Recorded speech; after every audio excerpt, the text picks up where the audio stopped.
Hey everyone, welcome to another episode of the Guile treatment. Barrett is preoccupied this week. He's moving stuff. We have a couple PTCs that happened this past weekend, and a couple other, I guess, like news items. Yep. So yeah. I guess we'll start with some just general thingamajigs. We are now moved into the Universes branding on our Versus series. So it's no longer the Versus series. It is the Universes Battle series. Today, as of recording, was All Might versus Midoriya. Go check it out.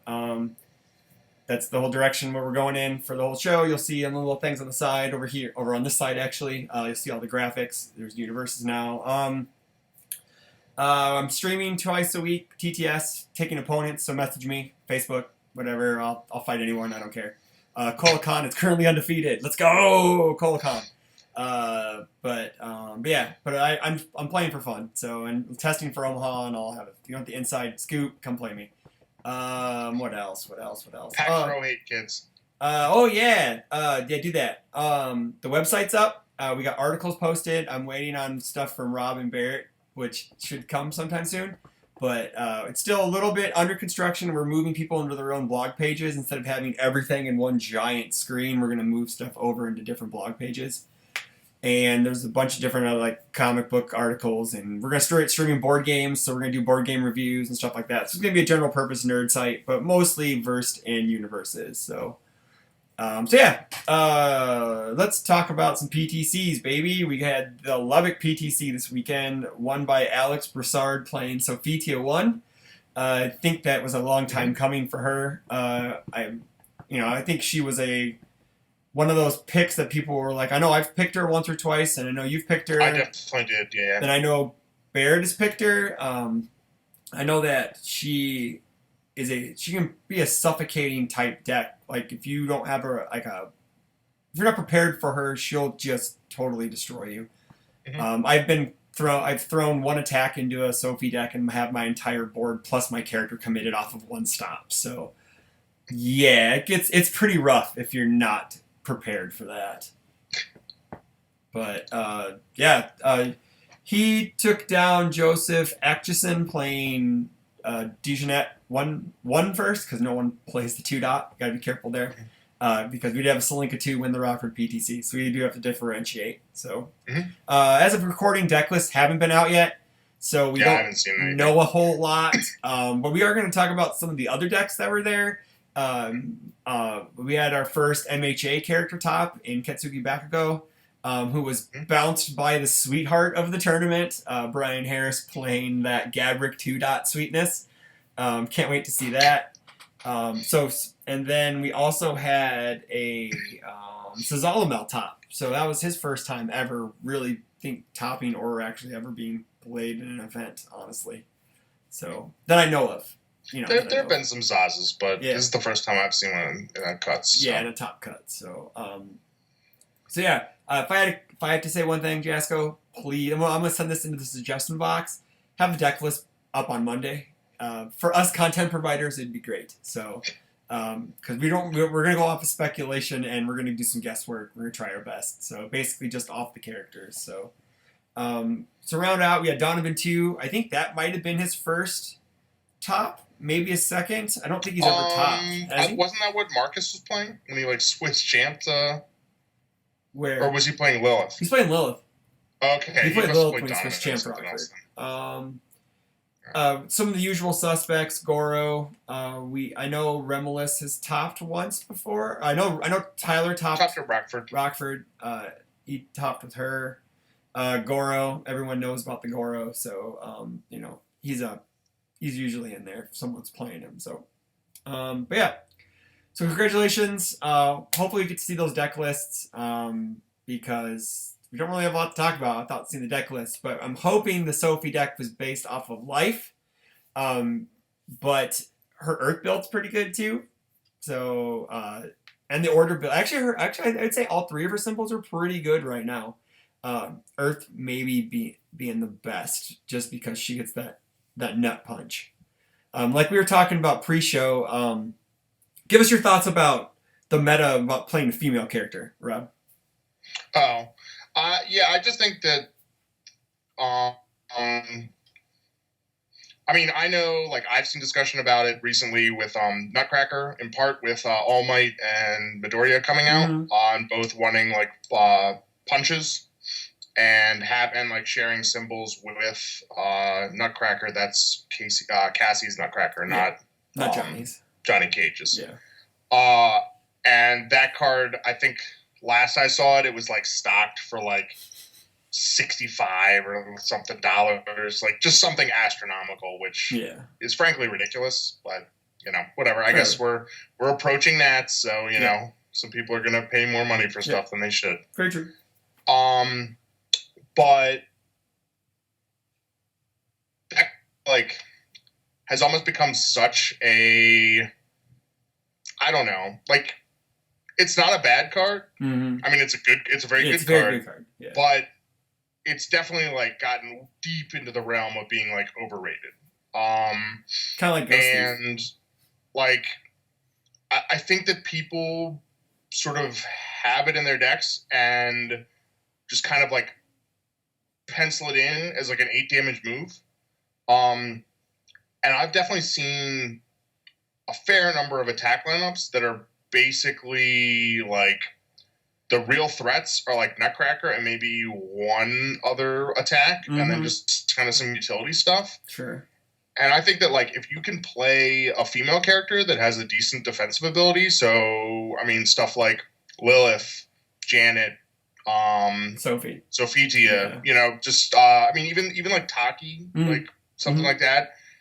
I mean, if you run into these decks and you know they're really counting on these like Nutcrackers, and they you know and they put it down and it's just 4 damage, like they can just have a terrible time mounting like any kind of like threatening offense against you. And so like you really sort of get to almost like you don't get to fully ignore it, you know, because obviously there's other pumps and whatever, but like you can definitely like disrespect it a lot more and worry about whatever like the other good attacks are that they're running. And like I definitely feel like there are decks that are just gonna like fall flat on their face. I mean, for instance, like I've seen lists and I said to somebody, I said, how does your deck beat Lilith? And they just went, yeah, I don't think it does. I was like, okay, like that's an interesting, you know, it's an interesting sort of tactical decision. Yeah. But yeah, I mean, I don't think it's terribly coincidental that, you know, right. I mean, in the last few PTCs, right? I mean, we've had Janet win one and place very well in some other ones. I mean, Selinka. Lilith has been doing very well. Yes, Selinka is another. I mean, she doesn't really have a defensive ability, but again, like a female character. Yeah. I think that that's just like you know, if your deck basically, if you had 2 options and you could run like a male character that does one thing or a female character that does like the same thing, just run the female character because you're gonna just get value over like a lot of people's lists because they're reliant on that free damage. So no, I agree. I agree. Like even though it's like when I was playing my Tim 2 deck at locals and I ran in, like I get to play missile launcher and other things, but it's like when I play against the female character, it was like, well, do I really want to play it?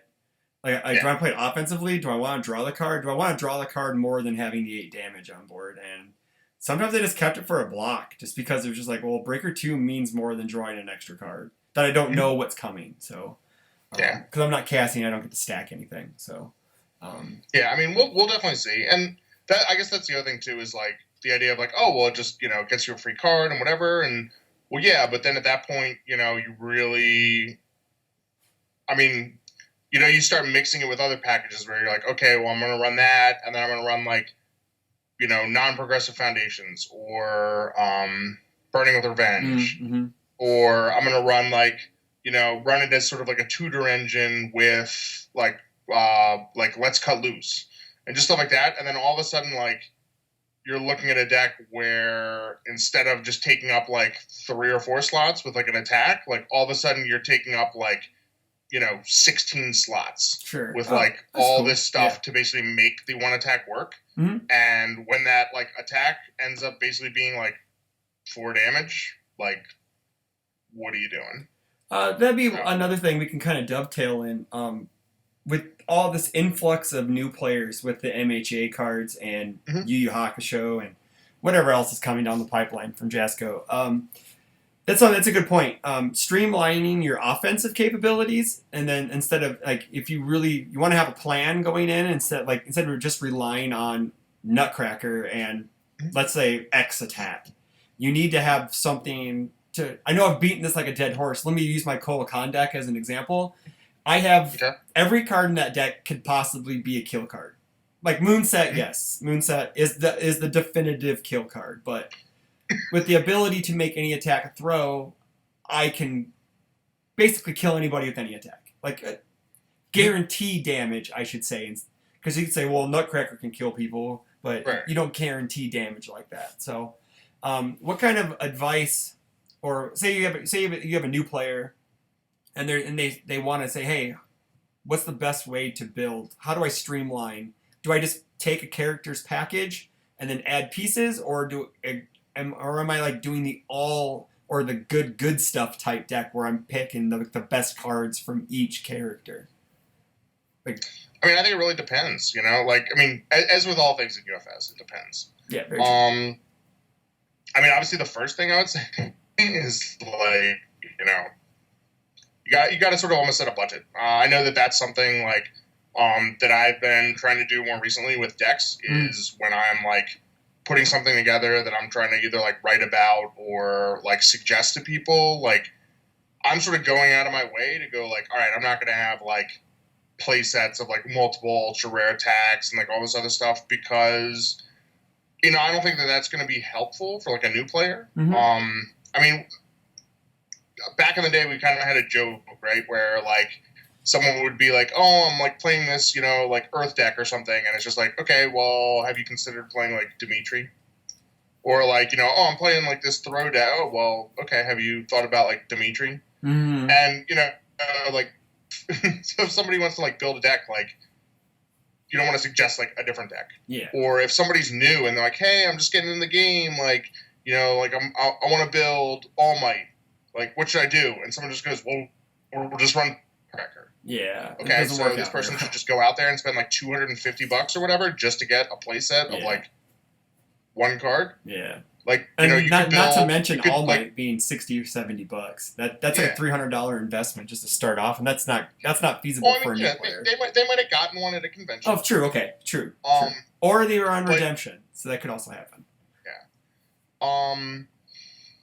I mean, that's the thing is like if you have support, like that's a good place to start. A lot of the like recent stuff, especially I mean, UU looks this way, and then obviously like Street Fighter vs. Darkstalkers, Mortal Kombat. I guess with exceptions. Yeah. Like Mortal. But like Bebop, like all those people can basically just run their own stuff and do fine.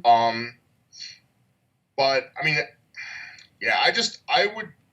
Especially if you're starting out, I would look to avoid ultra rares or like find substitutes for them if possible. Yeah. Unless you have them. Like that's the thing is like if you bought, it's like if you bought some turbo decks or whatever for Mortal Kombat and your ultra rares like included like a Nutcracker or I've seen people asking about building Vicious and it's like Sadistic Ways is a really good card for Vicious. Yeah. But like, I don't know if I'm going to tell somebody to go out and spend like $25 buying a Sadistic Ways. Yeah, it's that much. Oh like, man, as a crazy. new player. Yeah. Yeah. So yeah, I like the thing is too is especially as a new person, like I would much more focus on offense first. Sure. I don't think that's necessarily how you're going to win like tournaments, but you want to be able to win games. You want to basically like walk before you can like run. Yeah, that's what I tell newer players that start. I wouldn't worry about tech pieces. I wouldn't worry about like,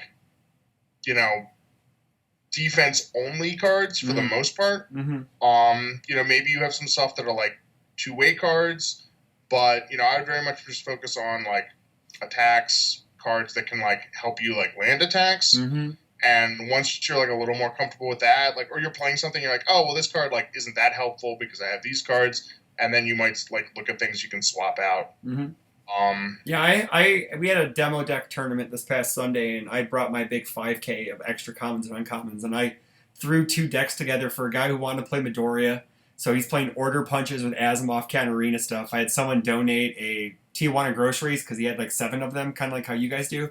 And so I he think has everyone does. yeah, I think so too. And so basically, I think that Midoriya deck cost like $15, and he piloted it against someone. They played a best of 3 set. He didn't win the set, but he won a game in that set, which is positive because it's like it was his 5th game ever playing Universes. So, and then another guy wanted to play Shinnok, and I'm like, well, I got all these desperation attacks. Here we go.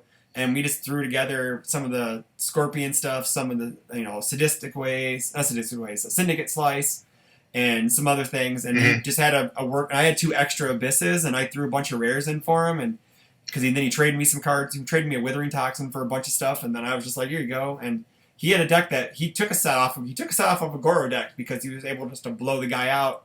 Because he had he was like, what about all these defensive pieces? Like, get your offensive set first. You want to get your attack lineup cohesive enough to where you can just kill people. You don't have to defend if they're dead.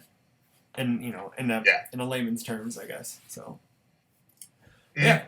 I mean, I think it's tough to give like kind of one size fits all for like building like an attack lineup or something, other than like don't run all 5 diffs, something like that. Where it's like you want to be able to pass like 2 or 3 attacks without having to like tap out your whole board if you check poorly. But I not to beat a dead horse again. I did that with Kodal. I cut a bunch of 5 diffs and I added in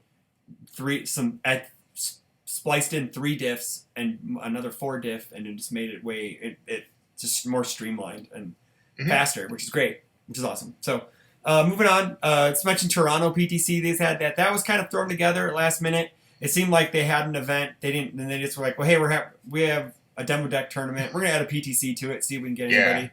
I think they only had 9 people show. Steve Jennings with Akuma 2, he Swiss champed, and then Ryan Fields with Jackie Briggs won. Jackie won an event. Yeah, you go, girl. Yeah, I mean, I'm pretty sure Field is basically the only person still playing Jackie. So yeah, I think so too. Yeah. As we keep picking, where's Jackie? Yeah. Well, someone's playing her. Yeah, Ryan Fields is. But yeah, so they had a big MHA demo thing, and so I think that's what was just they just threw a PTC to entice older players to come in. And I guess honestly, it sounded like. I mean, I don't think that the PTC was even like confirmed until like the 6th. Right? Yeah, it was really it was like a week and a half. Yeah. Unfortunately, because I knew that there were some other people. I know Michigan it's like a quick drive from Michigan. I know Tim Keefe was talking about going. It's just they didn't have time to set it up. So that was sort of I was a little surprised that there were no Michigan people there because it is like a pretty easy drive. Yeah, but I think that's just time frame. I think that they just probably had other plans, or maybe didn't even like hear about it until a week before, and they're just like, well, I'm not gonna like. I got work. Or I got, like, plans. No, I get that.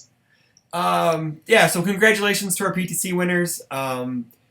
I hope Ryan gets a plane ticket for that, because he should, because the PTC, and he should, because that is part of the pricing for it. But it sounded like their demoing went really well. They picked up a bunch of new players, and I guess that's the positive thing. With all these cons happening, and I know there's another one coming up that they're going to be doing demoing and doing the demo deck tournaments. That's going really well, I guess, so far. So maybe Nationals will be like 150 people, and Worlds next year will be like 400. We have no idea. Oh my gosh, no! It's like a 12-round tournament. I don't want to sit through that. My brain can't handle that. It won't be that long. No, it won't be that long. But anywho, so moving on to another topic. Was speculation on who is in the My Hero Academia set. I have a theory. So at Gen Con, I'll put the banner up. I'll put the picture I'm referencing over us when I in post. But Gen Con, they had a giant yellow banner. It had a bunch of the MHA characters on it. So I'm gonna go out. I'm gonna say with 75% accuracy that all these people will be in the set. There's 9 characters, right? There's 9. 1, 2, 3, 4, 5, 6, 7, 8, 9. Oh, there's 10. Excuse me. There's 10 because because Eraserhead's kind of hidden behind Okjako. So we make it 2 teachers and a little under half the kids, which kind of makes me sad because my favorite character isn't in this first set. Well, he is, but my second favorite character isn't in this set, so it's okay. So it's fine. But I know Rob doesn't have much input on this because I haven't seen it. He's never seen it. Here's the thing. Yeah. I mean, I guess, so what's the speculation is that it's like, well, first of all, presumably there's going to be starters. Yeah. Presumably it'll be expansions on the demo deck, so it's going to be Midoriya and like Bakugo. Yeah. Okay.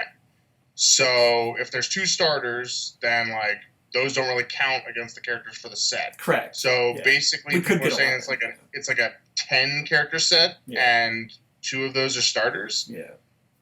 I mean, that seems small to me. Sure. Especially if like, for how big the license is and the idea that there will be events that are just sort of like My Hero Academia only. Mm-hmm. Like, it almost makes more sense to me that it would almost be like a Mortal Kombat size thing where they have like, unless the idea is that they want to just sort of like spread it out a bit more and like, not blow through a bunch of characters, but there's so many, it's like if you want to do like the villains, if you want to do like the professional heroes, and like Class B, and you can obviously like do multiple versions of like a bunch of the students as well. Oh yeah, so, there's already speculation that we're gonna get 2 Midoriyas in this set. It's like one that's a punch and one that's a kick, but I don't think they'll do that. I don't think you do it for the first set. No, I don't think like, you do it for the first set. That's the whole point, is that you can do it for like the next set. It's like the same as Mega Man. They didn't do 2 Mega Mans in like the one set, but they did a Mega Man in every set. Yeah. So very true. Very true. Yeah, I don't know. It seems like it would be, to me, more that you would want it up around that 18 to 20 character range more so, just to have like more variety. Mm-hmm. And like basically, if you're gonna have a format that's just that, like, you really don't want to have like another Bebop situation, like where in this case it wouldn't even be that the characters are so much better than everything else. It would literally just be, these are the only characters. Yeah, that's true. And so, like, unless it's really balanced, you're gonna just like, you're asking for more sort of issues with diversity again. And like, I don't know. It's always give and take about like new players, whether they like it or not. It could also be that until they get enough sets to really warrant diversity, they may not even have diversity in the first few events. So we never know. So. Yeah. Which I think that'd be fine, personally. That's possible too. Yeah. But I don't know. I just imagine that you would want, like, right? Don't you want to try to like hook as many people as possible with that first set? Oh yeah. So you're gonna have as many. You may have the whole class. They may do 22. You could do 2. You could do Bakugo, Midoriya. I don't even know how big the class is. It's 22 characters is their class. It's 22 people. So they could do Bakugo, Midoriya as the starters, and then have 20 characters with 1 page each. Or they could do the old Street Fighter, the old Darkstalkers, where you have 1 page of support for the character, and then you just mix in another character's support that has 1 symbol, like they did with like Felicia. I think they had Raptor stuff included in her starter deck. Deck. That's not like. In Darkstalkers, everybody had 2 pages, but yeah, that's true. Yeah. So it's like 8 characters. Yeah, very true.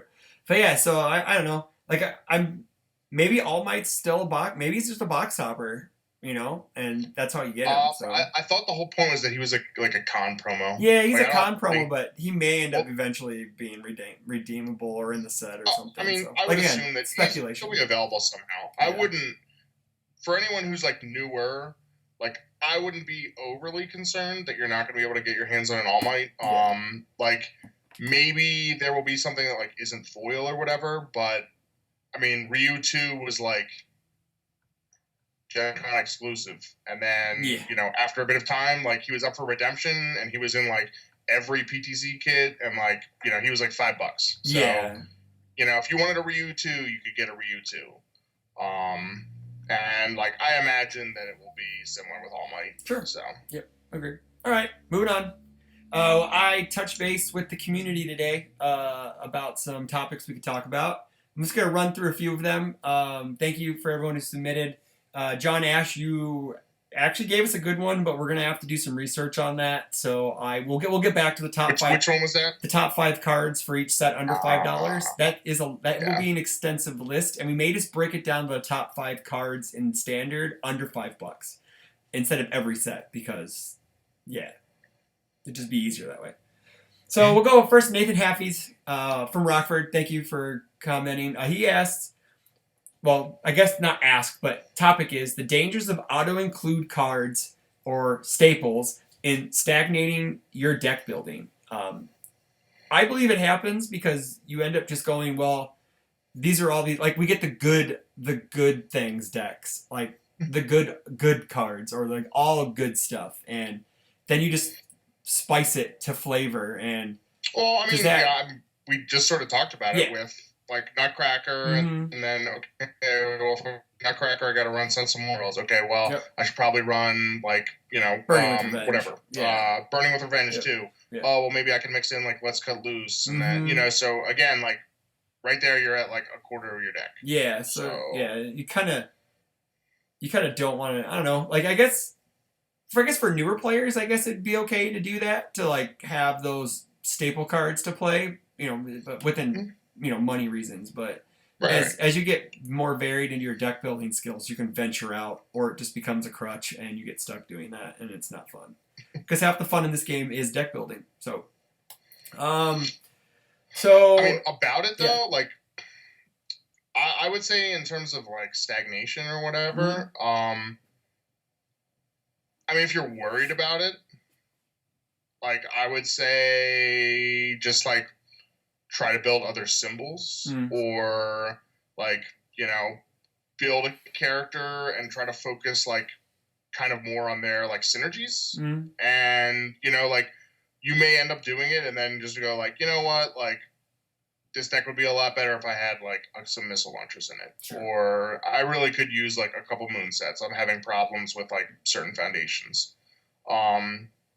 But yeah, I mean, just especially if you have like a good locals where you can just play stuff, like just build a deck without those cards and like go see what's working and what's not, and you might find some cool stuff, and you might find some stuff that's like not, and you might end up like going back to this. I mean, the thing is like they're sort of like staples for a reason. Yeah. Like there are certainly cards that do not have like. Real substitutes. Overly dramatic being one of them. Yeah. Yeah, but even that, like, you don't see it as much. No, you don't anymore. No. So, I've actually seen what's the Nightman card, Chivalry and Honor, more than I have seen at my locals. I've seen that played a lot now because of my deck. Yeah. There you go. Yeah, they're finally learning. They're teching against me and not against everywhere now. So they're finally learning, Rob. They're finally learning. I'm pretty sure that was up there as potential everywhere tech. Yes, it was. It was. Yes, it was. At the time, it's a good card. Yes, it is actually. There's a cheap one. Yeah. Look that one up, guys. Yeah, that one's pretty good. So next, John Ash. What's the worst deck you ever lost to? Let's go, Rob. It's tough to say like objectively, but the one that jumps out to me is Honest Whistles of God that I lost to at the one Guelph PTC. Okay. I was playing a terrible deck myself, but it still felt bad. I lost to Jeremy Ray at Michigan MCS. I was playing Lily 2-dot, right? And he was playing Heidi, and I got Exodiad both times. I mean, that deck's like topped at Nats. I know, like, but that's not a bad deck. No, it's not a bad deck, but it felt like a bad loss to me because I was only one attack away from stopping him, so it felt like a bad loss. You said, what was the worst deck you ever lost to? I don't know. That's the thing. I don't remember a lot of my losses, so this is what sticks out. That's what sticks out. I don't dwell on losses. There's just so many. I know. There is. There's a whole lot. There very is. There really is. But I just don't remember them all. So, but yeah.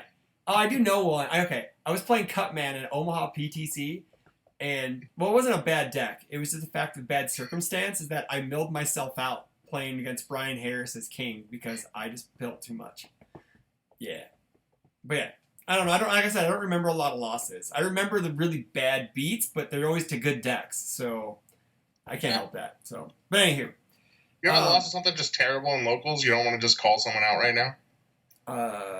Oh, okay, fine. But it wasn't like a bad deck though. It was more of like two broken ass cards. So I was lost to Tyler Zane Pease, Twit Pants. He was playing Proto Man Tengu Dive, Proto Man 2-dot Tengu Dive. That sounds kind of rough. Yeah, and I died to Proto Man's commit ability because I couldn't block anything. So yeah, there you go. Yeah, I'll give him that one. That one he still holds over my head. So yeah. But anywho, all right. So moving on. It's better than Heidi. It's better than Heidi. Okay, okay. So or better. It's a better answer. That's better not a answer. Better deck. Yeah, there we go. Better answer. All right. Let me see. Moving on. He also goes top 5 cards for each set. We'll get back to you on that one. Should this game adopt other card game product models, more structure decks, full set buy-ins like living card games? More promos bundled with video games or manga, dedicated reprint sets without partial rotations, pocket-sized rulebooks for new players instead of folded paper sheets. I'm gonna take a stab and say no living card game sets because that doesn't sell. Once you get that has horrible resale value because look at the Indines bricks. As good as that set is, I mean, those were great for players. They were great for players, but they were bad for Jasco because. Yeah, I mean, I would say Jasco is pretty dedicated to like a more traditional CCG model. Very true. Honestly, of that list of things, like stuff like promos are fine. I think you want more alt art than exclusive cards, if that makes sense. Like that can be tough, especially if. For like some of the competitive things, it's like either the cards are not going to be very good, or they're just going to be like a pain because then you're sort of like the street. Like honestly, the comic ones were fine. Like they were decent cards for the most part. They didn't make a huge impact. But I think the ideal thing would just be more like a special foiling or like an alternate art or something like that. Characters or something like that. Because just stuff like that, like. You're going to get some people that go, what is this? Mm-hmm. There's no, like, Inquest magazine or something that you can just have, like, a little, pack of cards that comes in. Was it... Like, what was the other one? Like, Wizard or something? Wizard, Dragon Ball Z did their Irwin toy promos where they had, like, they never... Okay, so Dragon Ball Z Score never tested their promos, so they just made the stuff and sent them out. These were packaged with $10 action figures, and you could kind of see what the card was on the side, but most of the time it was like a blind draw, and they were the most broken cards. There were like 3 cards in there that ended up being like $30 a piece because they were but for the time. But this is also a game with $100 ultra rares. So, but you had to buy a $10 toy for a chance at them, and it was just like those were the only way to get those promos. And then there were judge exclusive promos you had to be a judge to get and then judge so many events to cash in these points. And I'd rather just have alt arts like versus system and like how we're doing now. I'd rather just have foiling or alt arts and not just no special promos. That's honestly the biggest thing though, I definitely think it would be good to have more either starter product or even like, lower level like constructed decks. Yeah.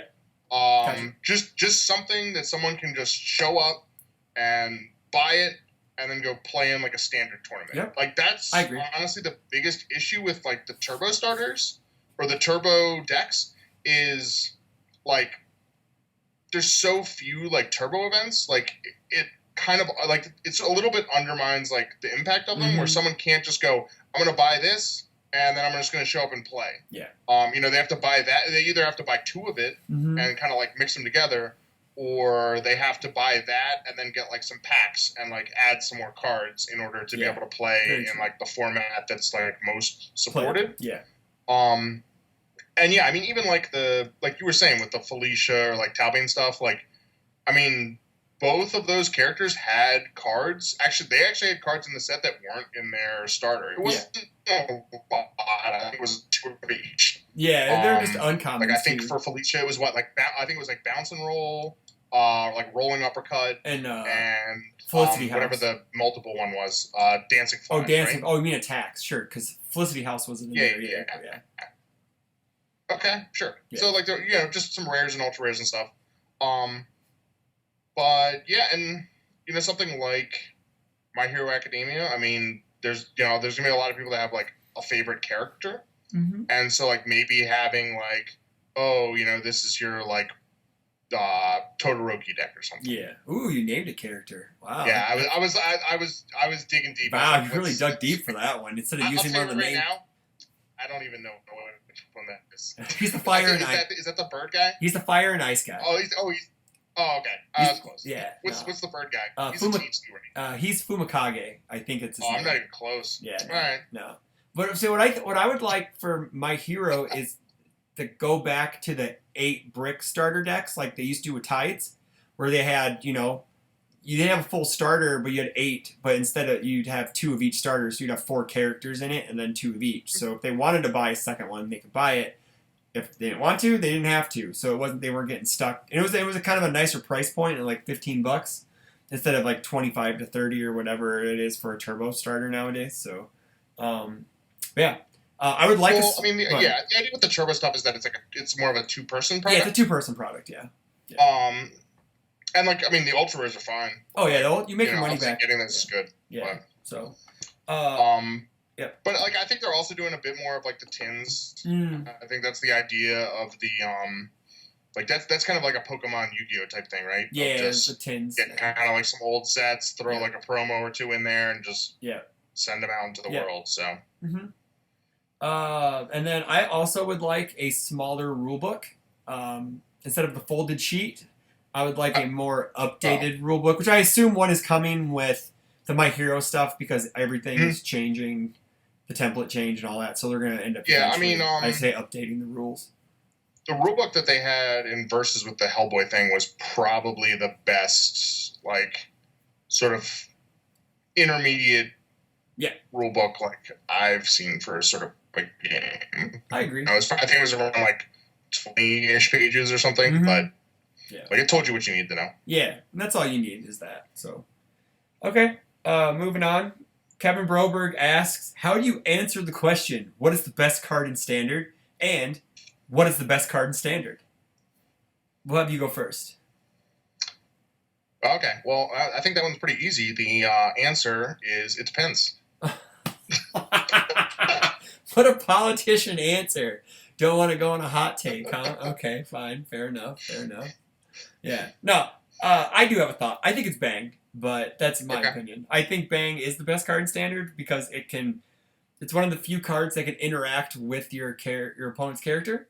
Yes, it can be revoked. Big whoop to do. It doesn't mean revoked's better than that, but I just think that's how I'm answering the question. I'm saying it's Bang. And the best card in Standard is Bang because it's one of the few cards that can interact with your opponent's character. And it can block, and it can deal damage, and it can draw you a card on damage if it's not blocked. But yeah, so it's one of the most... I think it's one of the cards you have to respect the most in Standard currently. So that's my answer, Kevin Broberg, and I'm sticking to it. I want to see you write an article on what the best card in Standard is. You can post it on the RockfordCCG.com website. No. He doesn't even need to answer, right? Just about the process of how you answer. Yeah, there you go. I want that. Because I'm pretty sure you can do a War and Peace article like he did his tournament report. So you can read that on RockfordCCG.com too from a Zhonghua report. So that was a pretty good read, actually. So, and then I think that is it. Do you have anything else you would like? Oh, I got some upcoming thing for us. We're going to go over Garrison Bonnell's Guile list. So I'm going to get it. I'm going to get the list. And we're going to have a deep dive into Garrison Bonnell's Guile list. Because I promised him we'd do an episode on it.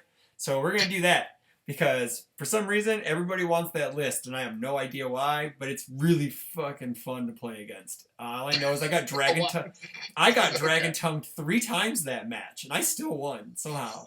Yeah. It was cool, dude. Is that why it's fun to play against? Yeah, it's Dragon Tongue. Oh, it's hilarious. Yes, it is. And then he Bastion stanced me and brought it down, and Bastion stanced me and brought it down, and Yeah. I pulled it out though. It's all that matters. Yeah. But anyway. Right. Yeah, that's all I got for tonight. Do you have anything you want to talk about? Anything? I don't think so. Cool. Yeah, I have like a different like you sort of mentioned. I have like an article that I'm trying to. Yeah, go and play out later this week, and this week. It will So be. look for it. We'll get it. We're not. I know Barrett's doing his, I think tomorrow, is it tomorrow? No, I think it's Thursday. Thursday is his first Yu Yu Hakusho character breakdown with Botan. Tomorrow as of recording, which would be Wednesday, because today is Tuesday, which will be out before the episode drops, which is the top 10 cards to look out for in Yu Yu Hakusho draft, because this Sunday I posted something about what to do in a draft, which I guess was a pretty good article. Someone said that they liked it, so it was informative and very inviting and nice. So I'm like, oh, cool. I guess I found my voice. So, but anywho, look forward to that. We're streaming board games on Saturday. I have a bunch of people coming over to my house. We're gonna stream Cowboy Bebop, the board game, Hellboy, the board game, Catacombs, which is a really cool game that I've never played. And if we get time for a fourth game, we're board gaming a fourth game, and yeah, we're streaming like 6 hours worth of board games. So if you want to join and watch it, twitch.com/RockfordCCG. Give us a follow. I'm shameless, and I will ask for follows because I want to make affiliate fast. Anywho, that's all I got. Stay tuned for more episodes of The God Treatment. Thanks to Jasco Games, Patreon followers, all that fun stuff. We miss you, Barrett. Come back soon. Episodes are a lot shorter with you not on there. Oh, did you count up points? Oh, yeah. Oh, points. Yes, I forgot. Our points. I got some points. For the Lubbock PTC. Rob was the big winner. He got 2 points out of that. He climbed out of the basement. Since we didn't have a guest on, the guests are stuck at 8. Rob went from, he's in third at 9. I got a point off of diversity. So I am at 10. Barrett got point off of will a My Hero Academia character, the bonus question. Mm-hmm. Will My Hero character top? He said yes. Rob got attendance with 1 because it was only 17, and everyone else, and diversity points. So Barrett, me, Rob, and guests. We're catching up to you, Barrett. I don't think there's a PTC until the 23rd, 24th, so which is this weekend, right? Oh man. Is there a PTC this weekend? I don't know. Let me look real fast. I know it's in Louisiana. It's in Louisiana. Yes, I know that. I just need to double check. Nope, that's not it. Where is it? There was a Jasco Games thing that said it. I believe it's this weekend, actually. Yikes! That's a fast turnaround. Poor Ryan Pham.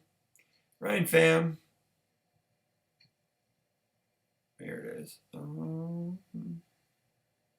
Yeah. Our next event will be held. Oh, it doesn't say what time, when. It just says the PTC is happening. So I'm going to assume. Let me find here. Oh, I have to go. Whatever. I have to go to JascoGames.com to look it up. I'm pretty sure it's coming up this weekend. I don't think it's the last weekend of the month. I actually think it's this weekend. So. It's the last weekend. Is it?